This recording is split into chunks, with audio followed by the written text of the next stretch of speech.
오늘로서 이 갈라디아서가 강해가 이제 끝이 납니다. 우리가 지금 갈라디아서의 결론이자 핵심되는 그 자리에 와 있습니다.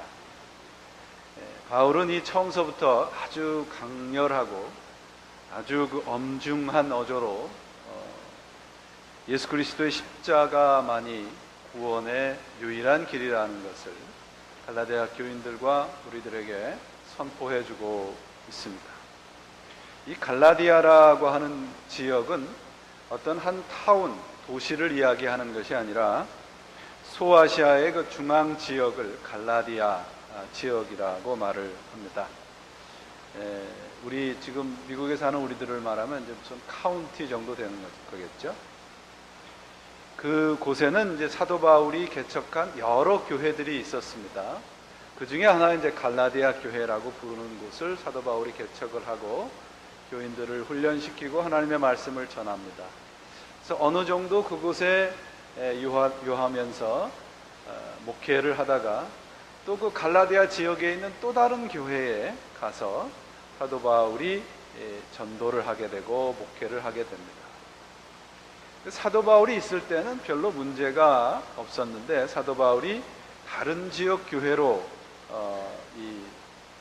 잠시 자리를 비운 사이에 갈라디아 교회에 이제 문제가 발생을 하게 됩니다. 예루살렘으로부터 이제 한 무리가 스스로 선지자라고 지칭을 하는 무리가 들어와서 할례를 받아야 된다, 율법을 지켜야 된다, 그래야 우리가 구원을 얻을 수 있다는 가르침을 하게 됩니다.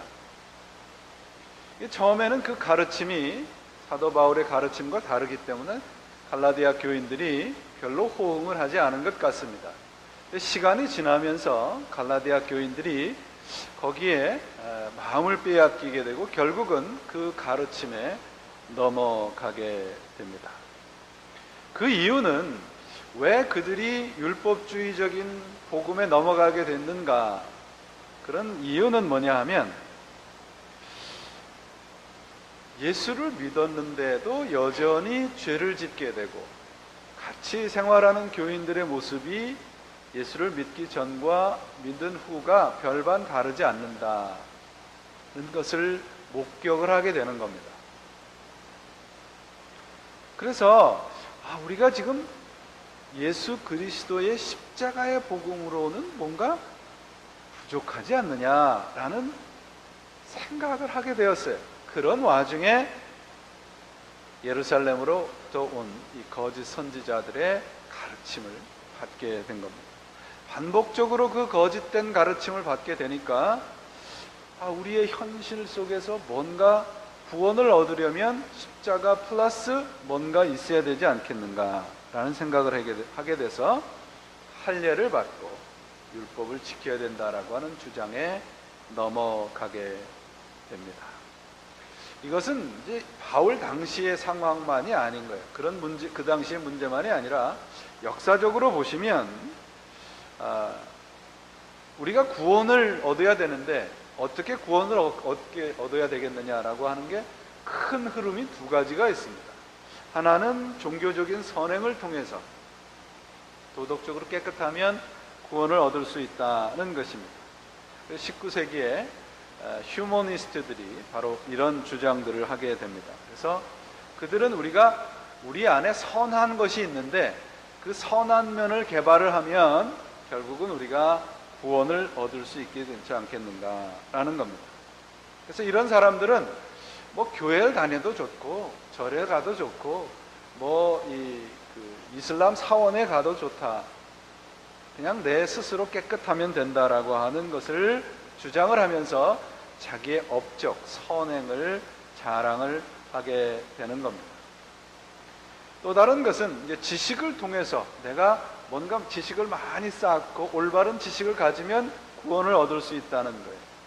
여러분들이 잘 아는 플라톤이라는 고대 철학자가 대표적인 사람입니다. 불교도 마찬가지입니다. 구원의 길의 첫 번째 길이 뭐냐? 지식을 쌓는 거라고 하고 두 번째가 선행이라고 보는 겁니다.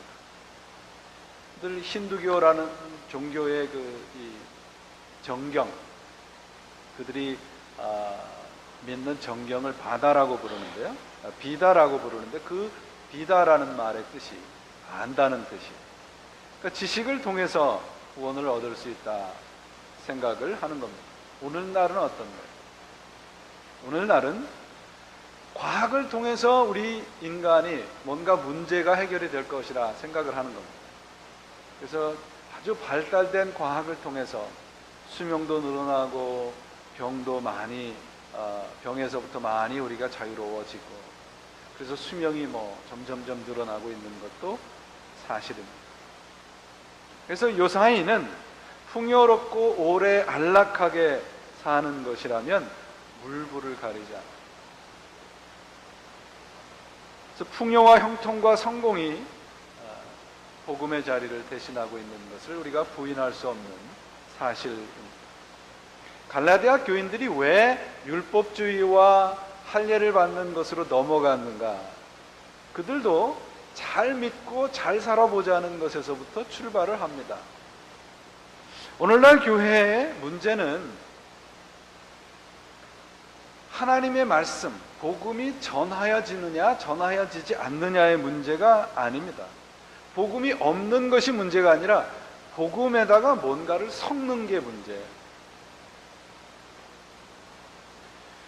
복음에 플러스 something을 섞어서 십자가 위에 다른 것을 혼합하는 것이 문제입니다. 갈라디아 교인들도 그렇잖아요.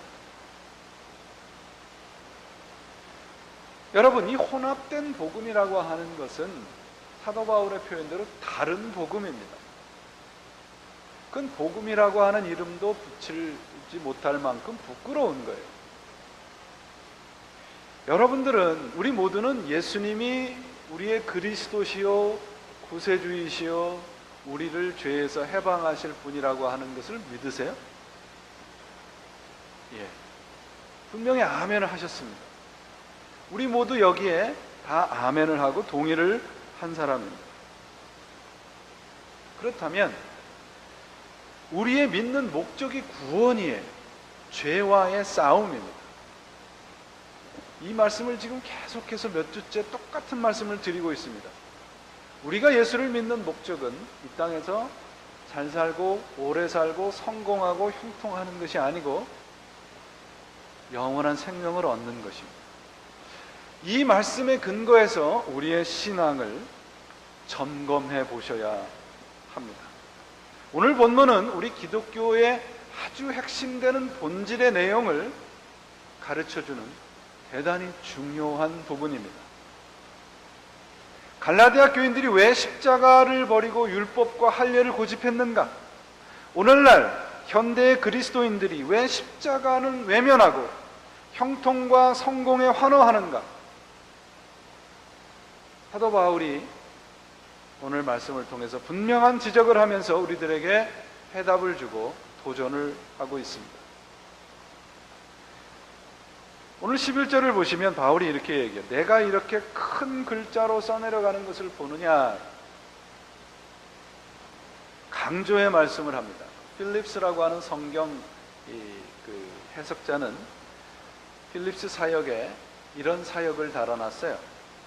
이 글씨를 쓰면서 내가 펜을 얼마나 세게 눌렀는지 주의하여 보라. 여러분들이 글을 쓰시면서 중요한 내용에 줄을 치거나 또 여러 번 덧칠을 하죠. 볼드라고 그러잖아요. 마찬가지입니다. 지금 얼마나 중요한 내용을 우리들에게 가르치는지 사도 바울이 내가 얼마나 지금 이 글씨를 쓰면서 힘을 주어서 강조하고 있는지 제발 주의해서 보라. 우리들에게 말씀을 하고 있습니다. 놓치지 말라는 거예요.